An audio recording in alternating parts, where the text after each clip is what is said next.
Gaano kang katyagang manalangin? Ako po si Father Eric Arada mula sa Si Diyos ng Lipan at Cura Parroco sa Parokya ng Santa Clara, Dis Barangay Santa Clara, lungsod ng Santo Tomas. Magandang araw sa ating mga faith friends at kalakbay sa ating buhay pananampalataya at patuloy ang pagninilay at paglagad ng salita ng Diyos. Sa gospel natin ngayon ay nagkwento si Jesus tungkol sa mapilit na balo na nagtuturo sa mga mananampalataya na palagi at huwag mawala ng pag-asa. Sa kwento, ang isang makulit na balo ay patuloy nag-abala sa isang hindi makatarungang hukom na walang kinakatakutan hanggang sa bigyan niya ito ng katarungan upang maalis ang kanyang pagkainis. Gaano pa kaya ang isang makatarungan at makapangyarihan Diyos sa mga panalangin na kanyang mga hinirang na dumadaing sa kanyang araw at gabi. Hinikayat tayo na huwag tayong matitinag ang ating pananampalataya at magtsatsaga sa panalangin, lalo na kapag naharap sa mga paghahirap dahil sa pinakita nito ang pagtitiwala sa makatarungan Diyos at pagmamalasakit sa kapwa-tao bilang araw na pwede nating matutunan mula sa babaeng balo. Una ay patuloy at palaging pagdarasal. Madalas ang tao ngayon ay napakaabala sa maraming bagay at gawain at nawawala ng oras sa pagdarasal. At ang gusto ay instant lahat. Lahat ng bagay kahit sa pagdarasal, hindi lang sa pagbasa ng panalangin, kundi maglala ng oras at lugar na makakusap ang Diyos sa katahimikan.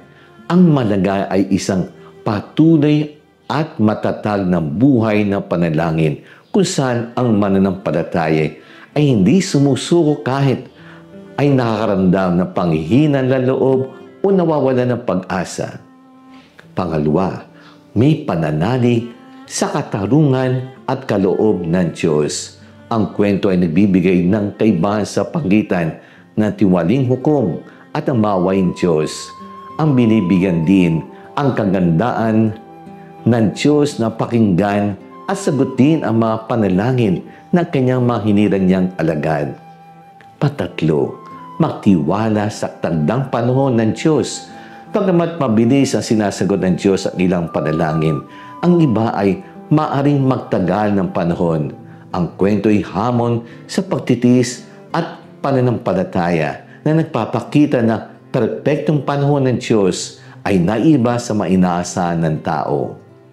Pang-apat, ang pag-aalaga ng Diyos para sa mga mahihina.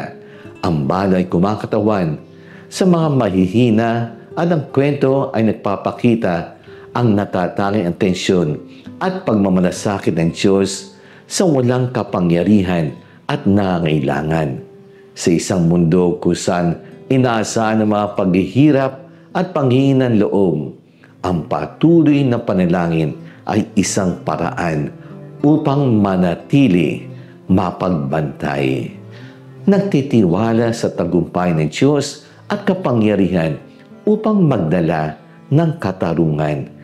Kaya ang gospel natin ngayon ay panghikayat ng kanyang tagasunod na panatilihin ang patuloy at mapanalangin relasyon sa Diyos at hindi kailanman mawalan ng pananampalataya sa kabila ng pahirap na kalagayan o hindi sinasagot ng mga panalangin. Ito ay isang panawagan na maniwala na ang Diyos hindi tulad na hindi makatarungan hukom ay mapagmahal at makatarungan at sa uli magbibigay ng katarungan para sa mga nagtitiwala at nagtsatsaga sa kanilang panalangin sa Kanya. Let us pray. Heavenly Father, help me to trust in your prayer, knowing that any perceived delay is your willing preparation. Thank you that you are holy and righteous, and will avenge your elect and make all things right in your own perfect timing. Thank you that you are my Father and I am your child. In Jesus' name, Amen.